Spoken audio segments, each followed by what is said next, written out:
ஒரு வசனத்தை வாசிக்கிறேன். மிக மிக முக்கியமான ஒரு வசனம். 2 கொரிந்தியர் 2ஆம் அதிகாரம் 11வது வசனம். 11 என்ன வாசிக்கிற பாருங்க. அவனுடைய தந்திரங்கள் நமக்கு தெரியாதவை அல்லவே. அவர் என்ன சொல்றார் இந்த இடத்துல? அவன்னா யார சொல்றார்? பிசாசு சொல்றார், சாத்தான சொல்றார். அப்ப சாத்தானுடைய தந்திரங்கள் நமக்குன்னு ஊழியக்காரராகிய பவுலையும் விசுவாசி சேர்த்துக்கிறார். நமக்கு தெரியாதவைகள் அல்லவே என்றார். அப்ப என்ன அர்த்தம்னா, பிசாசின் தந்திரம் நமக்கெல்லாம் தெரிஞ்சு இருக்குன்னு சொல்றார். தெரிஞ்சு இருக்குதா? இல்லை. நாம் என்ன பண்ணுகிறோம்? பாசிட்டிவாக தேவனை அறிந்து கொள்கிறோம். பைபிள் அப்படித்தானே போட்டிருக்கு. என்னை அறிகிற அறிவே இயேசு கிறிஸ்துவை அறிவது நித்திய ஜீவன். அதெல்லாம் நம்ம ஒத்துக்கிறோம். தேவனை அறிவதும் அவருடைய குமாரனாகிய இயேசு கிறிஸ்துவை அறிவது நித்திய ஜீவன். சரிங்க. எந்த அளவுக்கு வெற்றி உள்ள வாழ்க்கை நீ நானும் வாழ முடியும் என்றால், தேவனை அறிந்து கொள்வது நல்லதுதான். ஆனா தேவனை அறிந்து கொள்ளுகிற விகிதங்கள் 60% என்றால், பிசாசின் தந்திரத்தை அறிந்து கொள்வது 40% இருக்க வேண்டும். ஒரு இடத்துக்கு சண்டைக்கு போறோம், நமக்கு எவ்வளவு பலம் இருக்குன்னு நமக்கு தெரிஞ்சுக்கிறது தப்பு இல்லைங்க. ஆனா மாற்றானுடைய வலிமையை தெரிஞ்சுக்க வேண்டாமா?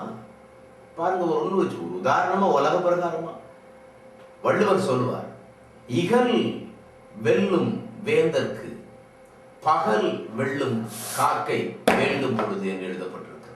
அப்ப என்ன அர்த்தம்? ஒரு ராஜா ஒரு நாட்டை ஜெயிக்க வேண்டும் என்றால் தன்னுடைய பலத்தை மட்டும் அறிந்திருந்தால் பத்தாது, மாற்றானுடைய பலத்தை அறிந்திருக்க வேண்டும். இதுதான் அப்படியே வேதம் அந்த திருவள்ளுவருக்கு முன்னாடியே, பல வருஷம் 1000க்கு முன்னாடியே பவுல் சொல்லுகிறார், தயவு செய்து தேவனை அறிந்து கொள்ளுங்கள், ஆனால் பிசாசின் தந்திரத்தை தெரிந்து கொள்ளுங்கள் என்றார். ஆக மனம் என்ற சப்ஜெக்டை நீயும் நானும் தியானிச்சோம்னா, அதுல ஒரு முதல் அடி யாருக்கு விடும்னா, உங்களுடைய என்னுடைய பொது எதிரியாகிய சாத்தானை நாம் ஜெயிக்கலாம். ஆச்சா?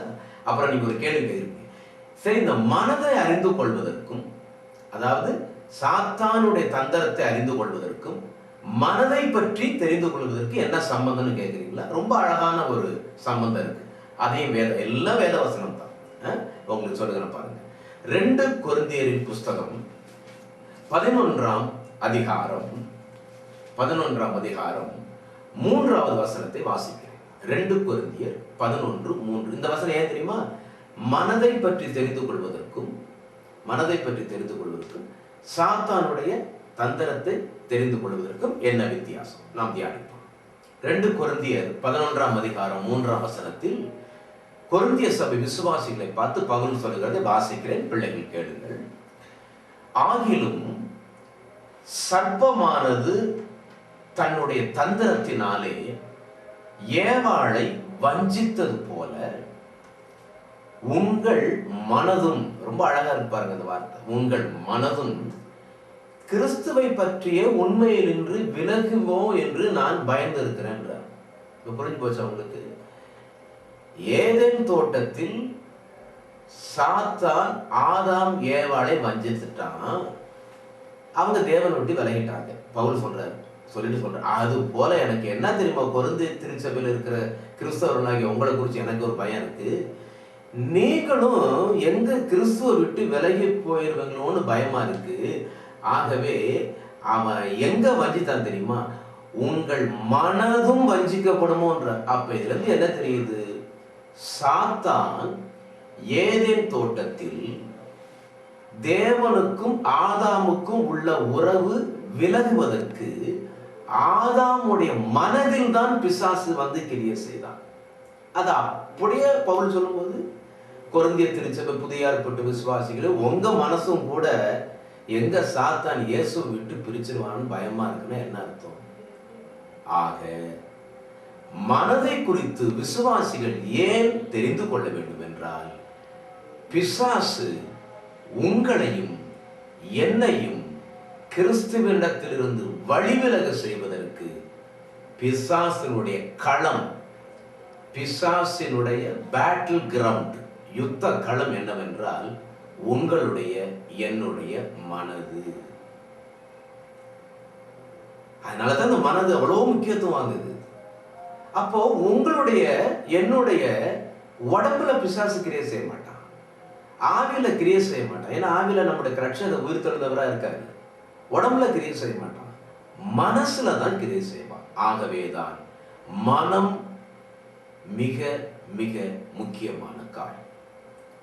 ரைட். அடுத்தது, ஆனா நீங்க சொல்றது போல மனதுல தான் பிசாசு கிரியை செய்வான்னு சொல்றீங்க.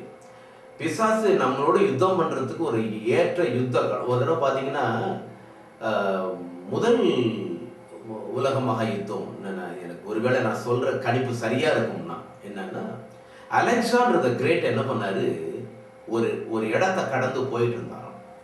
அப்போ போயிட்டு இருக்கும்போது சொன்னாரு, ஒரு குறிப்பிட்ட இடத்தை பார்த்து, இந்த இடத்துல மட்டும் எனக்கு என்னமோ உலகமெல்லாம் சேர்ந்து யுத்தம் செய்யணும்னா அது இந்த இடம் தாங்க சரின்னாராம். யாரு? Alexander the great.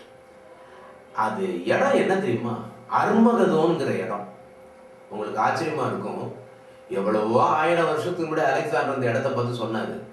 ஆனா அந்த அர்மகதோன்கிற இடத்துல தான் அந்தி கிறிஸ்து யுத்தம் செய்ய போறான்னு பைபிள் ரெவலேஷன்ல போட்டு வெளிப்படுத்தும் விசேஷத்துல. எதுக்கு சொல்றேன்? அலெக்சாண்டர் தி கிரேட் யுத்த வீரன். அவன் யுத்தம் பண்றதுக்கு ஒரு ஆப்டா ஒரு இடம் வேணும். அது போல பிசாசு உங்களிடத்தில் என்னிடத்தில் யுத்தம் செய்திருக்க அவனுக்கு ரொம்ப அப்ராப்ரியேட் பிளேஸ், அவனுக்கு பொருத்தமான இடம் எதுன்னா மனம். அதனாலதான் யோவான் ஸ்நானகன் அந்த மனதை தயவு செய்து திருப்புங்கள்னு சொன்னார். ஆகவே தான் நம்முடைய இரட்சகரும் சுவிசேஷத்தை விசுவாசிக்கணும்னா உங்க மனதை திருப்புங்கன்னாரு. அதுதான் திருச்சபை திலகம் பரிசுத்த பவுலும் உங்கள் மனம் புதிதாக்கி கொள்ளுங்கள் என்று சொன்னார். ஏனென்றால் நம்முடைய மனம் தான் பிசாசு யுத்தம் செய்கிறோம் யுத்த இடம், யுத்த களம். இப்ப நான் என்ன சொல்ல போறேன், அப்படி யாருக்காச்சும் மனசை ஒரு யுத்த களமா வச்சு பிசாசு போர் செஞ்சிருக்கானா? பவுலுக்கே செஞ்சிருக்காரு. அதை உங்களுக்கு காண்பிக்கிற பாருங்க, ரொம்ப அற்புதமான ஒரு வசனம்.